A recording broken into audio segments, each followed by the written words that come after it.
Thank you, sir. Thanks, Lynn. Thanks, everybody, for coming. And I feel like I should change the talk now and make it about how to infiltrate San Francisco. I feel like that's the... All right. Sockpuppets, Secessionists, and Breitbart. This is a good news talk. This is the uplifting talk. Okay. So quickly, background stuff. So I'm the CEO of a company here called New Knowledge. We build machine learning products for security and kind of marketing and brand stuff. We're awesome. Everybody loves us. So I'm also the founder of a volunteer collective called Data for Democracy. We're about 1,700 people, data scientists, technologists, volunteers. We work on all sorts of social impact projects, everything from like open data through to the kind of stuff that we'll talk about in this presentation. So if you are interested in doing some good, deploying your skills to save the world, we can totally use more people. Okay, so to start with, I told you this was like a happy talk. So the reason that I get into doing the kind of work that we'll talk about is because there's this concept of extremism. Often, extremism is like people associate it with violence, like ISIS. Obviously, those are extremists. They're extreme about something. And so I'd done some research for the Brookings Institution. We consulted with the State Department and the White House, done some work for DARPA. Like all these people are very interested in like extremism for obvious reasons, right? Because people who are extremists are dangerous. And as a technologist, it's kind of difficult to accept that extremism is anything other than like a big distance from normal, right? So like, sure, ISIS are extremists in their way, like about, I don't know, jihadist extremists, right? They want to go on violent jihad. But you could also be like a Justin Bieber extremist, right? We're just not concerned about Justin Bieber extremists, right? Well, Justin Bieber is probably concerned about Justin Bieber extremists. But the rest of us aren't, right? But that's something that we can now that we've taken this concept that's kind of amorphous and nobody can really understand, because like we're fighting extremism, right? The DoD is fighting extremism. We're countering violent extremism. We're combating extremism. But it's difficult because extremism doesn't really mean anything. It's just like deviation from the norm. So how do you know if you're winning the fight against extremism? Well, you would need to have less extremism than you had before. And again, nobody knows what that is, except with these exciting techniques that I will discuss in today's presentation. Okay, so extremism, again, from the technologist perspective, is basically like really weird. Really like outside the mainstream. So far outside the mainstream that if it's the type of extremism that could be associated with violence, then you're actually at risk of committing an act of violence. Okay. And the reason that this becomes interesting is that now you can say, take some online community, in our case, online, or any community really, some big network of people and things and places, and you can start to look for pockets. You can break it down into sub-communities, you can break it down into smaller communities, and you can start to get a sense, relatively speaking, of which community is the most extreme along some thing that you're interested in, right? So this could be jihadist extremism, sure. It also could be far-right extremism. It also could be Justin Bieber extremism. So you can start to measure the distance between how that community is now, like which communities are the most risky, which are the most dangerous, which communities can we have an impact on, and then do the things that we try and do to reduce the amount of extremism have any impact, right?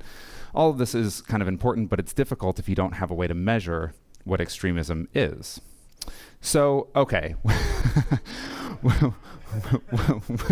With all that in mind, I got really into Nazis like in the fall, like academically.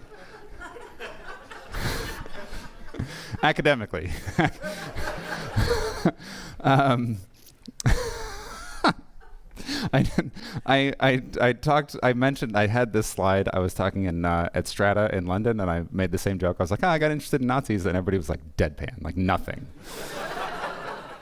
And so all of the English data scientists are, I think, actually concerned that I'm a Nazi. So I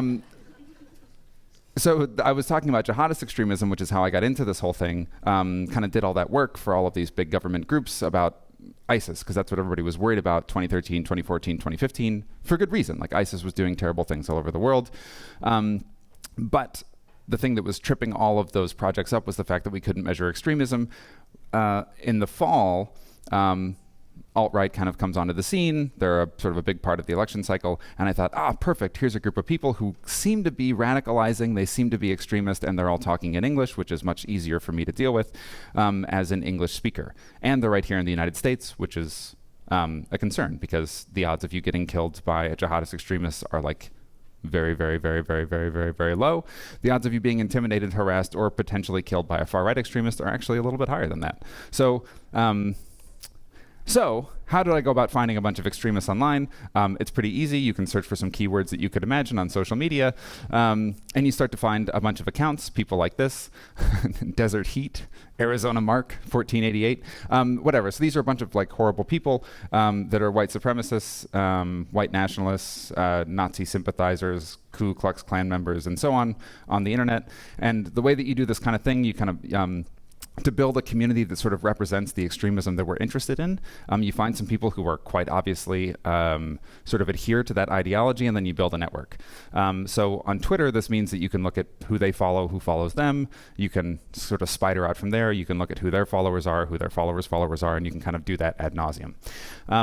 And so in this case, I got to a network of about like 1.3 million, like super conservative people on Twitter. Not necessarily, you can imagine like one or two hops away, you start to find people who aren't really like adherents to the ideology. They're just like proximate.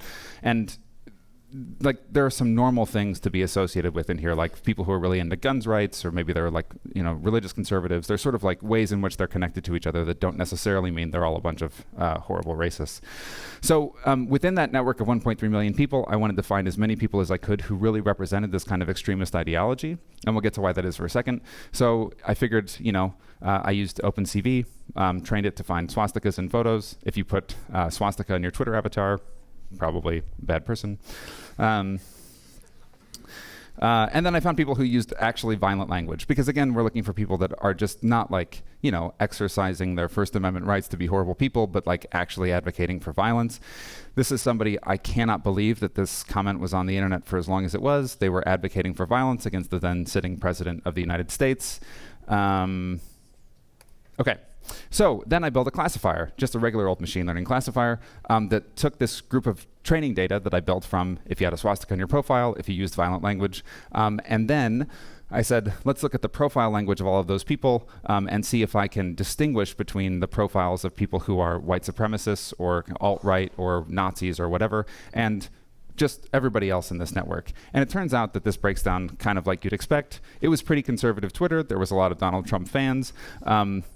But there's a big difference between being part of this very conservative network and actually being a white nationalist. If you talk about your race in your social media profile and you're white, you're not a good person. There's no way around it. Just think about it. Think about anybody you know who would mention, any white person you know who would mention their race in their social media profile. It's like your worst uncle from Thanksgiving. Like, that's who that is. They're anti a lot of stuff. White nationalists are anti pretty much everything, except being white. They're proud of their race, blah, blah, blah. They mentioned the alt-right. They actually explicitly mentioned being white nationalists. Okay, so this is the kind of people we're looking for. And now that we have this group of people who are sort of far-right extremists, now we can do the thing that we really want to do, is see if we can measure and like quantify their extremist ideology, because this is the thing that's useful in a broader context. It's one thing to make fun of racists on Twitter. It's another to, and I don't mean to make light of it, this is actually kind of a serious problem, but more so we're interested in this case to quantify extremism, and we'll focus on alt-right extremism for the sake of this exercise. Okay.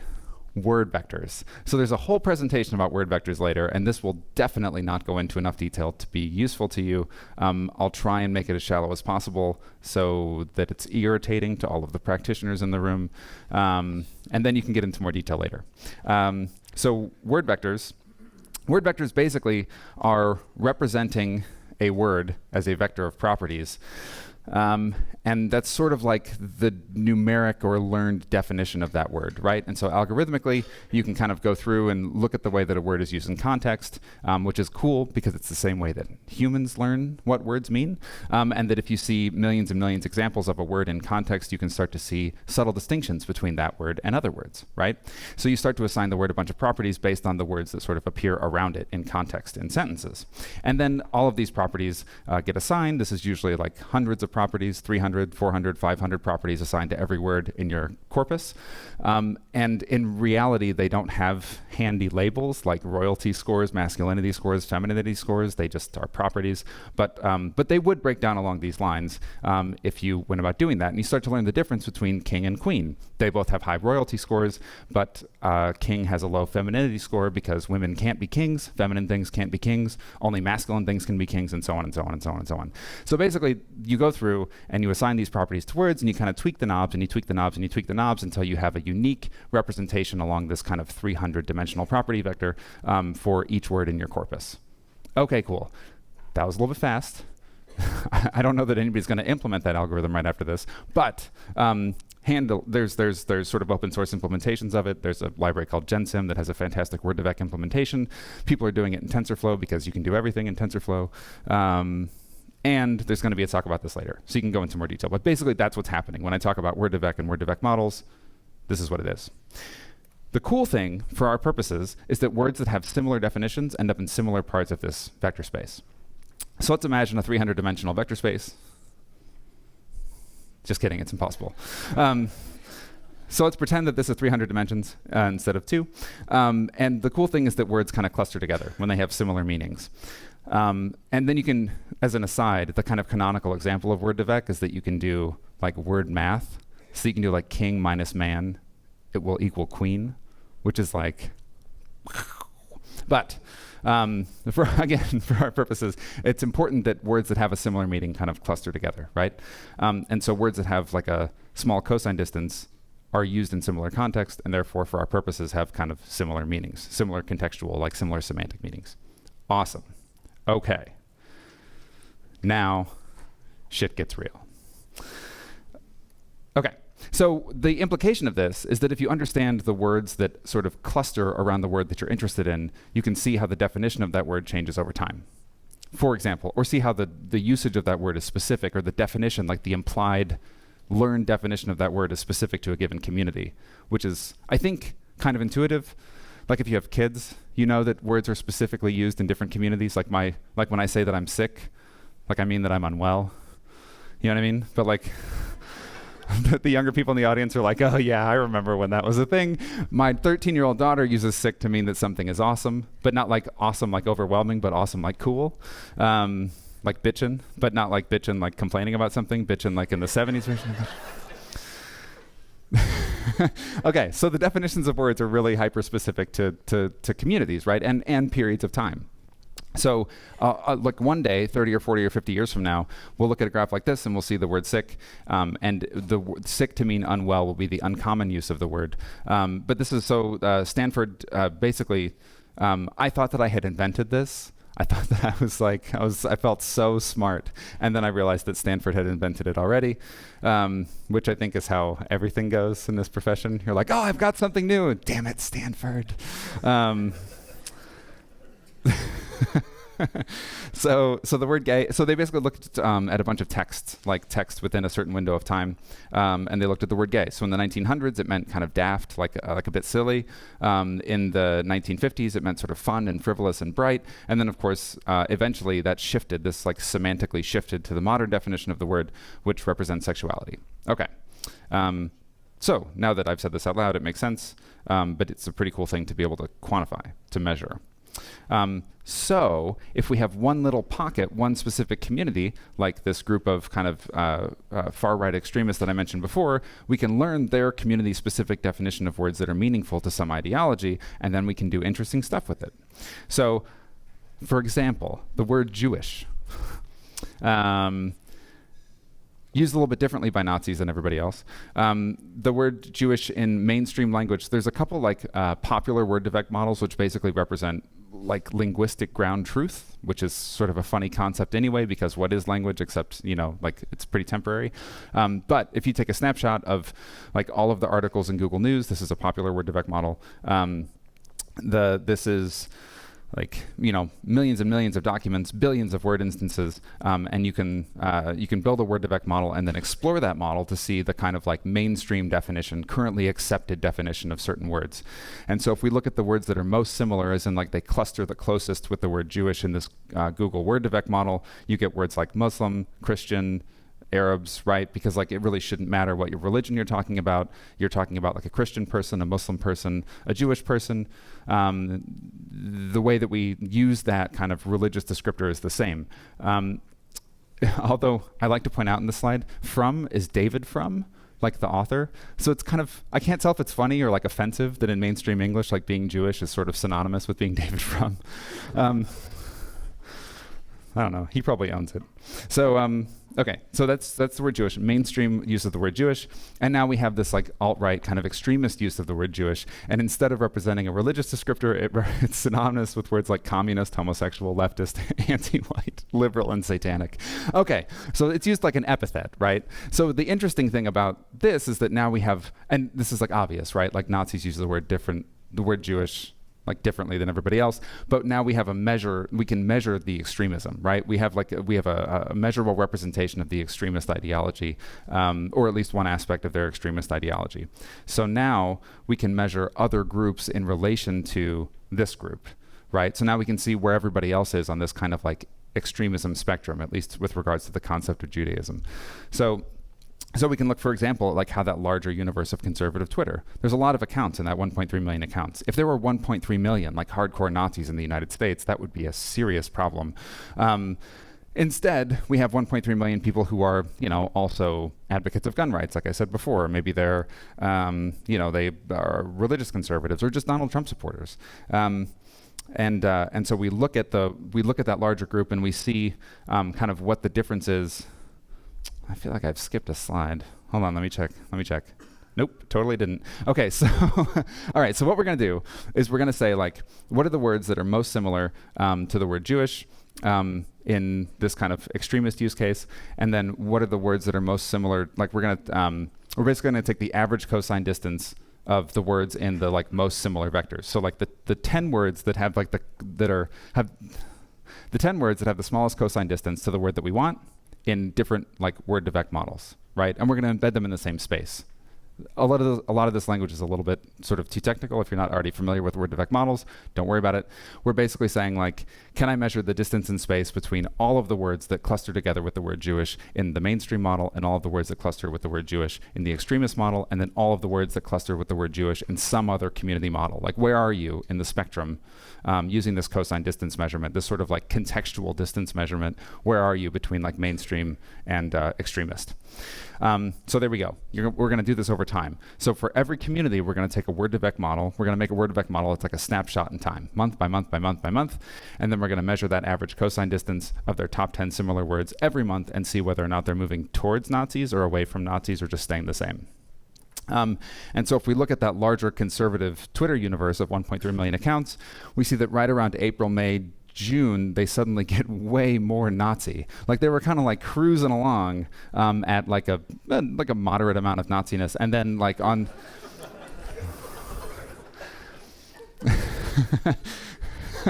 a moderate amount of like anti-Semitism, and then it spiked. Their usage of the word Jewish became much more similar contextually to that of this like far-right extremist group in the springtime.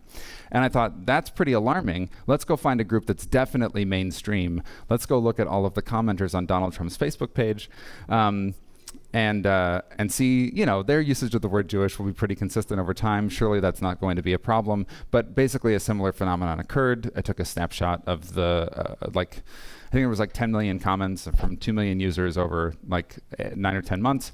And we took like monthly snapshots of those comments, built Word2Vec models, and then looked at the kind of average cosine distance again between their use of the word Jewish and compared it to the sort of extremist use.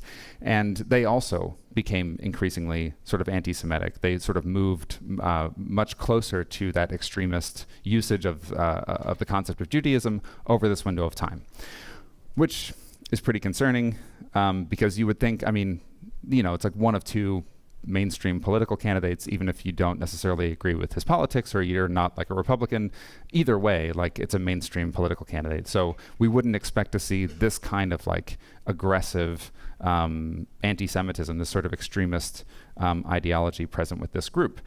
And this led me to look at like what they were actually sort of sharing and talking about. So everybody knows that, Fox News is sort of fair and balanced. They're sort of like right down the middle. In terms of their publications, certainly more so than like the failing New York Times. But I mean, like joking aside, I think it's generally accepted that like, there's maybe MSNBC for the left and Fox News for the right. Like they sort of represent the sort of contemporary conservative perspective on any given thing. That's sort of the role of Fox News, right?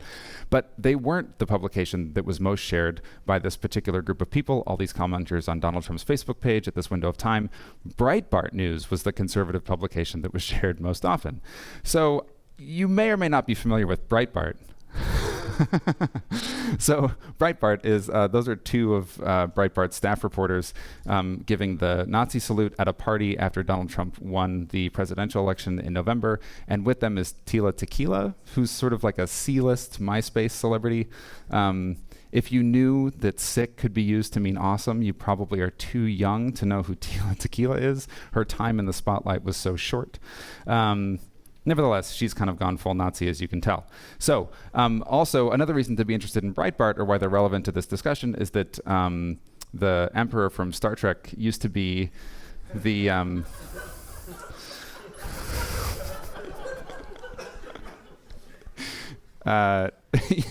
used to be their editor-in-chief. He was also a board member for Cambridge Analytica, and of course, now he has a significant position in the White House. But the important thing is that he called Breitbart the platform of the alt-right, right? That was sort of an intentional move to make Breitbart synonymous with the alt-right. And so I thought, okay, well, let's go look at Breitbart comments. So I grabbed Breitbart comments starting from whenever that was, kind of the early 2014, and looked at their trajectory and see how their sort of expression of the concept of Judaism, whether or not it was similar, or sort of how it compared to this extremist use that we found over time. And you can see that there's sort of a steady march towards extremism, kind of wrapping up towards the end of 2016. So this all feels bad, but there's at this point this is actually really weird, right? Like I wouldn't normally expect like this felt counterintuitive, because if you spend a lot of time online, you know that most people don't actually hop from one online community to another. It's not like you hang out with your buddies on Twitter, you sort of make your zinger, and then you go into Facebook, and then you make your zinger, and then you like go onto Reddit and you make your zinger, and then you go into the Breitbart comments and make your... No, like this doesn't ever happen. Like people stick to like usually one community where they sort of engage in a particular type of discussion regardless of their ideology. This is how it works. So the fact that we were seeing this sort of shift in multiple communities in the same window of time, particularly that like April, May, June, July timeframe, is really odd. And so, right around the beginning of this year, people started to get kind of alarmed that perhaps there had been an influence campaign orchestrated by a hostile foreign actor. Could have been China. Or Iran, or or Korea. It could have been anybody. It could have been anybody. It could have been Liechtenstein. I know. Everybody fears the Liechtensteiner. Information operations. Okay, so I did something a little bit. So we talked about the distance between the word Jewish as used by this sort of extremist group, and the distance between their like conceptual usage of that word and the mainstream usage, right? Like it's almost like a physical distance. It's a distance in 300-dimensional space. And so I went and said, well, what are the words that were the most distant? Like, what are the most novel words in each of these communities? What are the words that had the greatest distance from their mainstream usage in each of these communities that we'd been monitoring, under the assumption that they shouldn't overlap because each community's weird, idiosyncratic, in-jokes, oddly defined words or whatever should be different. in each of these communities. And that was the case for like January, February, March. And then again, like April, May, June, and July, there was suddenly an overlap. Like the most novel words of these different communities kind of all lined up right around the same time. And that seemed weird. It was almost as if there was like a single author injecting the same language from the same point of view into multiple communities at the same time. And so what we did next, this basically gave us a set of accounts. So one, like there's evidence that like somebody with a single perspective or point of view was injecting language into multiple places over the same window of time. The other thing that's interesting here is that now you can see, well, who's injecting this novel language? Like now that we know that there's these like set of words that are, and the words themselves are like not interesting. There's nothing really special or indicative or like explanatory about these words. It's just the fact that the most novel words are the same. And so I then said, okay, well, let's take those words and see which accounts were injecting them into these communities in any given month. Like who were the first movers of this novel language? And so then we get a sense of like who might have been influential in these communities, right? Like it's kind of a new way to think about influencer marketing. Like you could think about like whose tweets get the most retweets or hearts or whatever, and that would be okay, I guess, but kind of lame, no offense.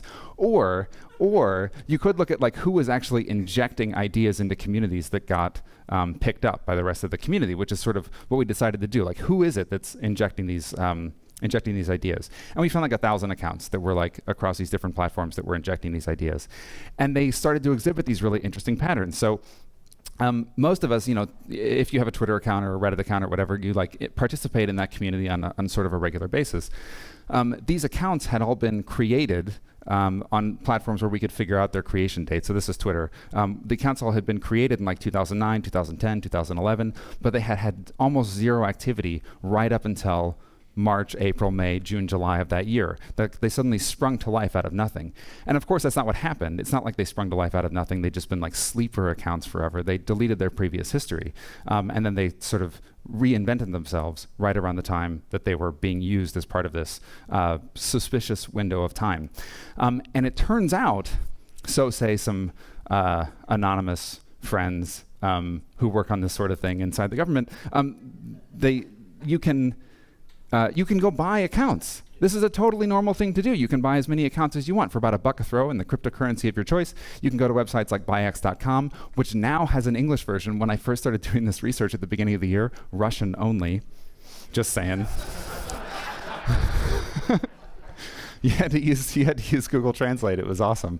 Like it couldn't have been. It was like a movie. Okay, but you can buy whatever you want. You want to buy Yahoo accounts, Google accounts, Gmail accounts, whatever, AOL accounts, Reddit accounts, and most importantly, for our purposes, Twitter and Facebook accounts. So you can buy them for about $1 a throw. So it's not super expensive, right? So we found about 1,000 Sockpuppet accounts. Those are accounts that are that were like injecting novel language into a community, but in a way that didn't appear to be automated, right? And I'll distinguish between automated and sort of this like non-automated in a second. But we also found about 30,000 accounts, 30,000 accounts on Donald Trump's Facebook page that were publishing the same content over and over and over and over again. Like, so they posted at least the same snippet of text like 5 times, right? And that was our metric for bot detection. Bot detection is super hard. There are interesting ways to go about doing bot detection that are way more sophisticated than that. You can look at like people's posting schedule over time, see whether or not that like seems plausibly like whether there's a lot of like entropy in that posting schedule, or whether or not they're like the similarity between the content that they're posting is really large or really small. In this case, it was identical. We only looked for accounts that were literally spamming Donald Trump's Facebook page. 30,000. So to buy 30,000 Facebook accounts would be about $30,000 in Bitcoin or whatever. 1,000 Sockpuppet accounts, another $1,000 in Bitcoin.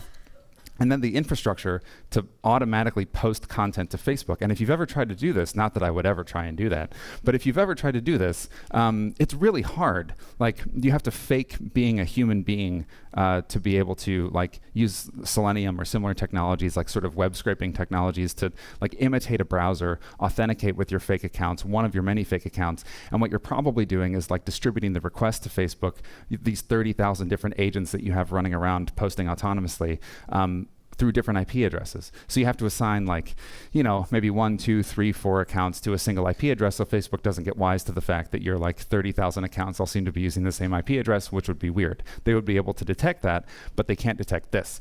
And so what we found again, was that these sock puppet accounts posted, so there's regular human usage at the bottom. Sock puppets posted about twice as often as regular people. Bots posted about 3 times as often as regular people on average. Okay. Also, so the sock puppet accounts were much more likely to talk about the themes that we all remember from the 2016 presidential campaign. They would refer to Hillary Clinton as a criminal. They would refer to her emails twice as often as everybody else. And they also were 3 times as likely to refer to her as Hitlery. Ironically, given, the Nazi stuff, right? And so this is, I swear, this always seems like I've handpicked it, but I really haven't. This is like a randomly chosen example of a sock puppet comment. You can see the strong grasp of English. So Trump is patriot, love people, love USA, exclamation point. I think I forgot to include the slide, but but sock puppet accounts used an average of 2 exclamation points per comment. Regular users only use about 1 or less than 1. So they're just more emphatic and enthusiastic. And I forget what the number is for bots, but it's high. Hillary Clinton, Christ have ball to ask Trump and no to... So good. Very shame. Very shame. Okay. So that's a sock puppet comment. This is the kind of thing that they were posting on his Facebook page.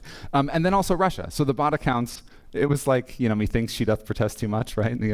So like the bot accounts were kind of obsessed with this idea that Russia was absolutely not under any circumstances to blame for this influence operation. And so you'd basically get this like, blah, blah, blah.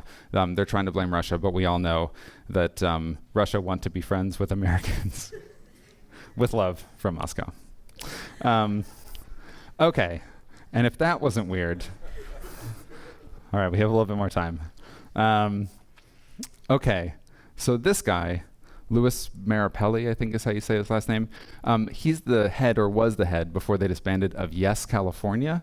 Have you heard of Yes California? All right, a few people. You guys are ready to secede. So Yes California was a secessionist movement, but not like a Texas secessionist movement, which is like, get your damn hands off our guns. We've been wanting to secede for a long time. Oh, sorry, I thought you had a question. And the California secessionist movement was like, we need to exit from Trump's America. So it was like ostensibly like a liberal secessionist movement. And at first, when I first heard of it, I was like, actually, that's kind of cool. Like, I think it'd be kind of awesome if California seceded, mostly just for the fun. Like, that would be like, I mean, I'm mostly joking. Okay, so this guy was leading a California secessionist movement. This is Yes California. So they hashtag Calexit, that was their big thing. They were going to try and get on the ballot in 2019 in the same way that Texas secession gets on the ballot periodically here in Texas. There is a Texas equivalent. And by the way, watching a bunch of like ham-handed Russian commenters talk about Texas secession, like pretending to be Texans, is amazing. Like, it's like, even if you don't even have to pretend like the accent, it's like, we do barbecue together, yes, and secede. Like, it's so good. Okay, and so, there was this worry because this guy, Luis Marapelli, had lived in Moscow for a long time. He was like he's a really conservative guy, or he was sort of involved in conservative politics, but like sort of switched camps and was suddenly part of this Yes California thing, which was trying to get liberals behind this idea that they should leave Trump's America. Somebody was like, I don't know, Louis, like, you don't seem super authentic about this Yes California thing. And it turns out there were ties between Yes California and an anti-globalist Russian group, which receives all their funding from the Kremlin, which is a not indirect tie. And it turns out California has an embassy in Moscow. Which, countries have embassies, states don't usually have embassies. And so that's Louis with this anti-globalist guy at the Yes California embassy in Moscow. There's a guy called Casey Michael on Twitter, Michel, who was like super into this. He did some really good reporting.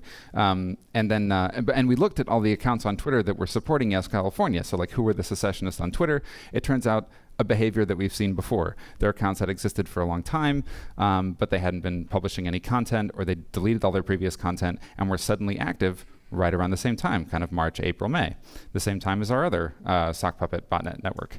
And interestingly, if you look at the things that they were talking about, so they used to talk about secession because that's what they were into, escaping from Trump's America. And then right around this period of time in which we think there was an influence operation, they changed what they were talking about to start talking about Donald Trump instead, which is the real disconnect, right? Like, you're either into Donald Trump or you're into leaving Trump's America. You're not into both of those things at the same time. That doesn't make any sense. Like, I mean, this is kind of like an own goal, if you know what I mean. Like, this is obvious. So anyway, the reason that this matters, so basically the point of all that is that, like, yes, there was an influence operation, or it certainly appears as if there was. Somebody directed content to be deployed in multiple places, both individuals sort of using alias and persona accounts, and then with some kind of automation on top of it. It appears as if it was a group whose interests were aligned with Russian interests as well. So I can't say exactly who it was that did the influence operation, but they're certainly interested in California seceding from the Union, which we've seen was a big sort of part of the Russian agenda, and also interested in getting Donald Trump elected. Very shame. Very shame. And the reason that this matters is because the botnet is actually still in operation. So this is the Facebook botnet that we discovered, this like 30,000 account botnet. So if you look at the inauguration, sort of non-bot posts, like regular people posted a lot about the inauguration, which you would expect. Like, people are excited. Donald Trump supporters are excited that he won. That seems pretty normal to me.